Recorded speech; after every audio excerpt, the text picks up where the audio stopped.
திருப்பலி முன்னுரை. குடும்பத்தில் ஆனந்தம் நிலைப்பதற்கு நாம் தொடரும் ஒவ்வொரு பணிகளும் மிகவும் அத்தியாவசியம் என அறிந்து கொள்ள இன்றைய திருப்பலி வழி இறைவன் நம்மை அழைக்கின்றார். இல்லறம் இனிமையாக அமைய நாம் செய்யும் பணிகளாகிய சுத்தப்படுத்துதல், சமைத்தல், உபசரித்தல் ஆகிய அனைத்தும் ஆண்டவர் இயேசுவின் உடனிருப்பை உறுதிப்படுத்துகின்றது. அவரை ஏற்றுக்கொள்பவராகவும் அவரது அன்பு சீடர்களாகவும் நம்மை மாற்றுகிறது.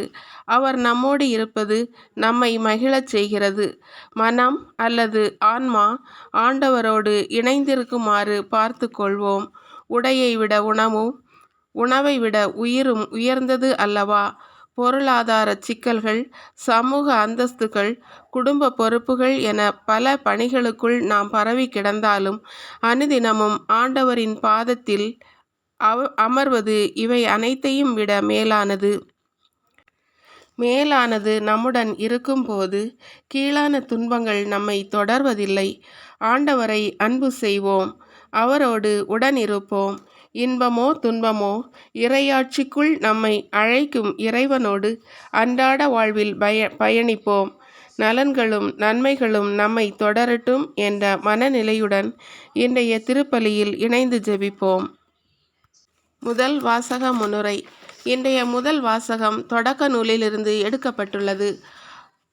ஆபிரகாமை சந்தித்த 3 மனிதர்களும் கடவுளின் சாயலான கருணையையும் அன்பையும் இரக்கத்தையும் கொண்டிருந்தார்கள்.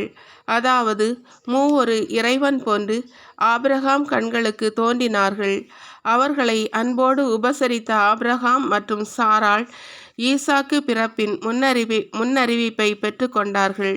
நம் குடும்பங்களிலும் கடவுளின் திட்டங்கள் வெளிப்பட அவரை அனுதினமும் அன்போடு நம் இதயங்களிலும் இல்லங்களிலும் ஏற்று இறை உறவில் நிலைத்து நிற்கும் மனநிலையுடன் இன்றைய முதல் வாசகத்தை கேட்டு தியானிப்போம். இரண்டாம் வாசக முன்னுரை. இன்றைய இரண்டாம் வாசகம் திருத்தூதர் பவுல் கொலோசையருக்கு எழுதிய திருமுகத்திலிருந்து எடுக்கப்பட்டுள்ளது. இயேசு கிறிஸ்து தம் உடலாகிய திருச்சபையை கட்டி எழுப்பி கடவுளுக்கு உகந்ததாய் மாற்ற தன் உடலில் துன்பங்களை ஏற்றுக்கொண்டார். மனுக்குலம் மீட்படைந்து இறையாட்சியில் இணைய இயேசு கிறிஸ்துவே முதலும் முழுமையுமாக திகழ்கின்றார். இயேசுவுக்கு இருந்த மனநிலையுடன் வாழ்வதும் துன்பங்களை ஏற்றுக்கொண்டு துயர் துடைப்பதும் ஒவ்வொரு தலைவரின் தலையாய கடமையாகும். குடும்ப தலைவரானாலும் சமூக தலைவர்களானாலும் புனித பவுல் இயேசுவின் உடலாகிய திருச்சபை வளர தன் வாழ்வை துன்பங்களுக்கு கையளித்தது போல துன்பங்களை சுமந்து பிறர் வாழ்வு வளம் பெற வாழும் மனநிலை வேண்டி இன்றைய இரண்டாம் வாசகத்தை கேட்டு தியானிப்போம். மன்றாட்டுக்கள். முதல் மன்றாட்டு.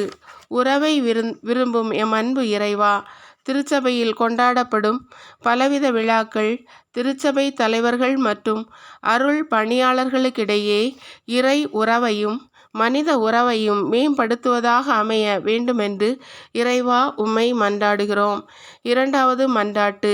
உறவை தேடும் அன்பனே எம் அன்பு இறைவா, உலக தலைவர்களும் நாட்டு தலைவர்களும் குடும்ப தலைவர்களும் தங்கள் பொறுப்பில் உள்ளவர்களை அன்பு பாராட்டி சொந்தம் சொல்லி வழிநடத்தும் ஆற்றலை தர வேண்டுமென்று இறைவா உம்மை மன்றாடுகிறோம்.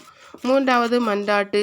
மனிதர்களோடு உறவாட எண்ணிய எம் அன்பு இறைவா, இறைமக்களாகிய நாங்கள் அனுதினம் ஜெபித்து இறை வார்த்தையில் நிலைத்து இறை உறவில் இணைந்து வாழ்ந்திடும் வரம் தர வேண்டுமென்று இறைவா உம்மை மன்றாடுகிறோம். நான்காவது மன்றாட்டு. மார்த்தா மரியாவோடு உறவாடிய எம் அன்பு இறைவா, எம் இல்லங்களிலும் எம் இதயங்களிலும் அனுதினம் உம்மை வரவேற்று உம்மோடு உறவாடி மகிழ்ந்திடவும் இறை திட்டம் எம் குடும்பத்தில் வெளிப்படவும் நாங்கள் அதற்கேற்ப வாழ்ந்திடவும் தேவையான வரம் தர வேண்டுமென்று இறைவா உம்மை மன்றாடுகிறோம். ஐந்தாவது மன்றாட்டு.